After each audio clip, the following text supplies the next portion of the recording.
Hello there, fellas and ladies. Welcome back to Goodfellas Garage. What you see next to me is a money green 1996. Oh, shut the fuck up. Hello there, fellas and ladies. Welcome back to Goodfellas Garage. What you see next to me is a money green 1996 Mercury Grand Marquis that I got absolutely free.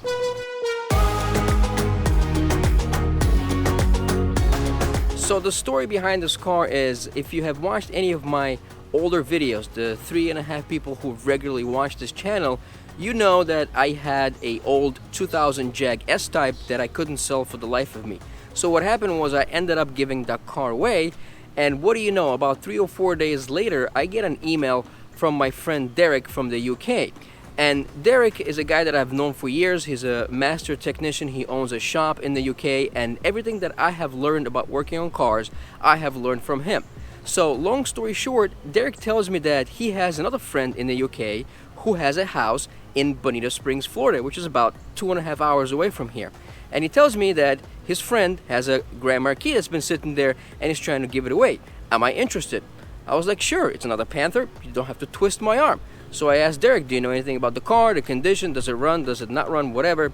Derek says, I know nothing about the car, I've never seen it. Here's the guy's information, get in touch with him and see what you can come up with. A few days later, I get an email from George, the owner of this car.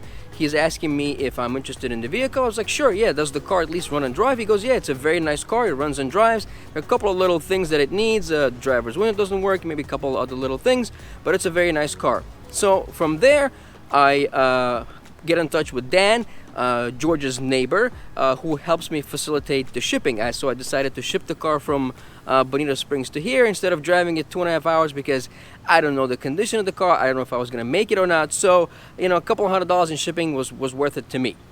So the shipper picks up the car from Bonita Springs, and you have to keep in mind that at this point I know nothing about the car. I haven't even seen a picture of it. I don't even know what color it is.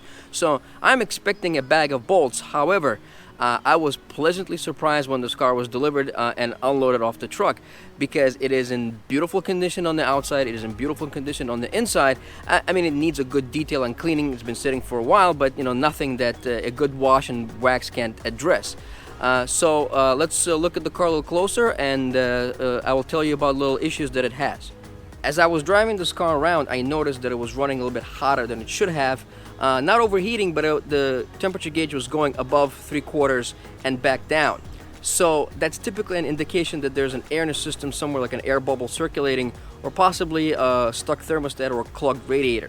So what I did already off camera is I replaced the thermostat and gasket with OEM parts. I also flushed the coolant to see if there's any blockages in the system, and as I was doing that, I actually found what the problem was. So we'll address that in a second. I'll show you how I'm gonna fix it. Well, it looks like someone took a giant dump on the hood of my car. I've never seen purple crap before.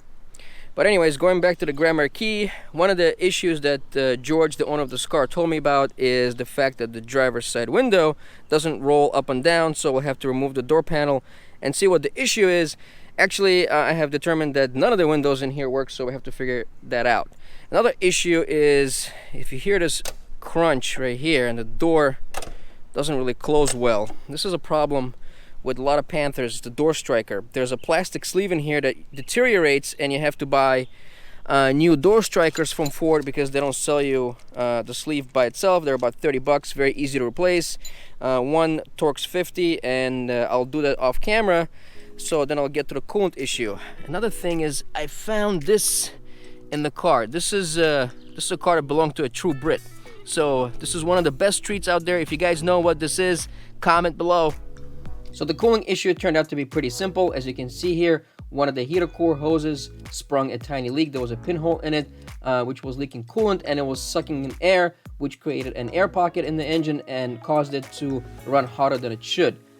I purchased OEM Monocraft hose. The dealer told me this part was obsolete, and the guys at Advanced Auto Parts don't know how to spell the word hose. So I actually ordered one from Rock Auto overnight, and it was a $10 part and cost me 20 bucks FedEx to get here.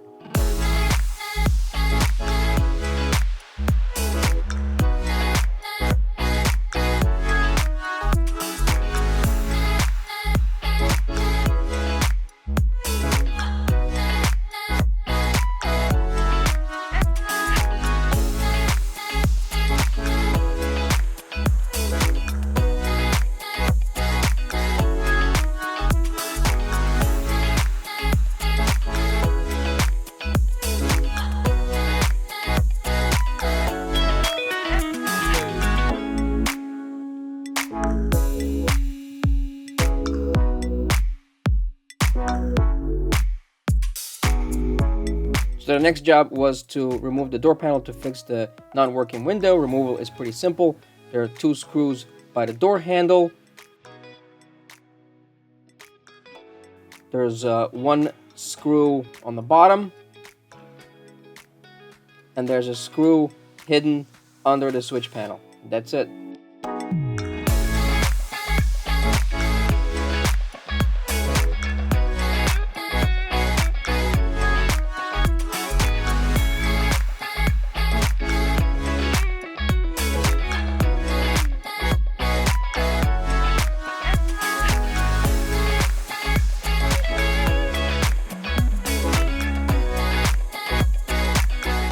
At this point in disassembly, I cut myself pretty bad, so I had to go home and get a band-aid.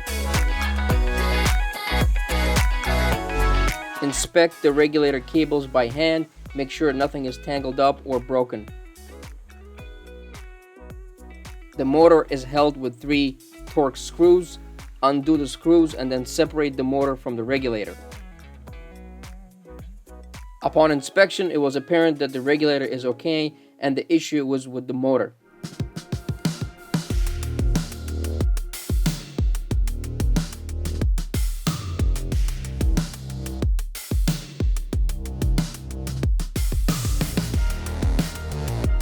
You can take the motor apart by removing 1 Torx screw and taking off the cap.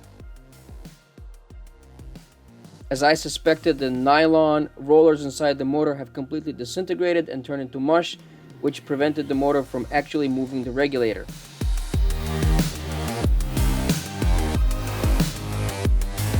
There's actually a pretty simple solution to fix the motor. It will cost you only a few cents.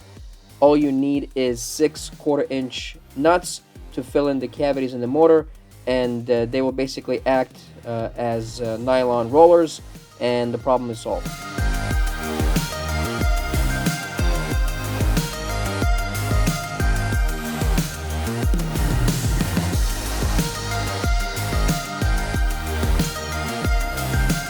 There you have it, fellas. The motor is fixed and ready to be fitted back into the regulator.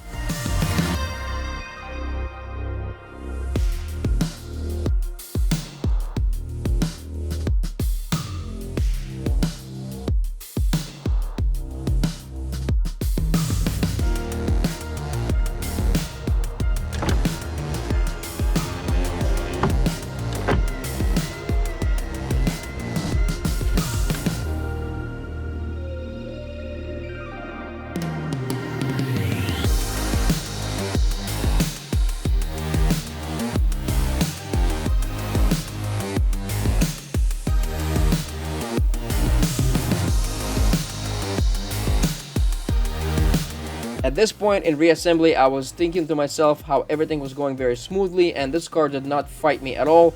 However, I of course jinxed myself, and I have lost one of the screw covers on a door handle. You can actually see me toss it into the driver's side floor mat in the beginning of the video, but I, for the love of God, could not find it. I turned the car inside out. I searched outside, inside, in the grass, spent probably about an hour and a half looking for it, but I could not find it. It just vanished. Very disappointing. Well, fellas, this car is one step closer to perfection. We fixed the driver's side window. It goes up and down. We changed all the door strikers, so the doors are now opening and closing nicely. We fixed the coolant issue by replacing the heater core hose, so now it's running absolutely beautifully. This is gonna bother me, so I actually found another piece on eBay. It's in a different color, but once it gets here, I'm gonna have to color match that. And many thanks, of course, to George, Derek, and Dan for making this happen. And you need to subscribe to this channel and smash that like button. And I need to go and do some Goodfella stuff. Thanks for watching. Bye.